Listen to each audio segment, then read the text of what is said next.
GCSE Maths revising standard form, hopefully in just 44 seconds. Okay, let's go. Okay, question number 23A.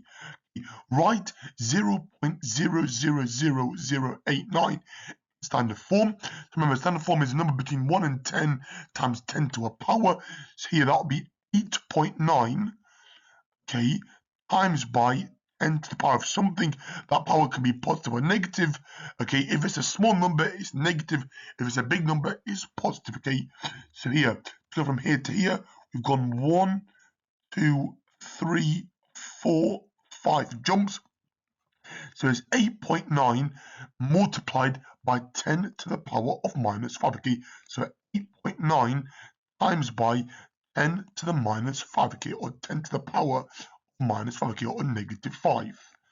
Okay, part B, write 8.34 times 10 to the 4 as an ordinary number. So again, obviously going backwards now. So we're going to have 8.34. Okay, if it helps you, 10 to the 4 just means times it by 10,000. Okay, so times it by 10, and then by 10 again, and then by 10 again, and then by 10 again. Okay, so this is, yeah, just obviously break it up, yeah, for anyone that struggles, yeah, with like reading numbers, yeah, or like place value. Okay, so maybe, yeah, move it 4 times. So 1, 2, 3, 4. So it reads, that's 1, 2, 3, 4. So it's 83,400.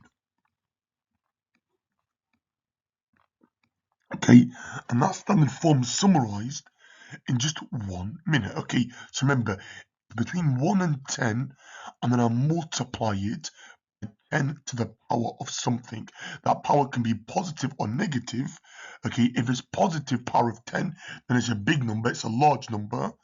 If it's a negative power, it's what I call a decimal. Okay, it's a very small number. Okay, so it's just a succinct way of writing a really small number or really big number. Okay, yeah, in like scientific notation, okay, or scientific format or standard form. Okay, for GCSE Maths. Okay, this was taken from an IGCSE Maths past paper. It was a foundation term paper. Okay, I can't remember which year, but I think it was the 2023 exam paper, yeah, for IGCSE Maths, okay, for the May or June 2023, yeah, paper 1, I think it was, yeah, and it was a calculator paper, okay. Again, this is obviously summarizing your standard form, okay. Thanks for watching.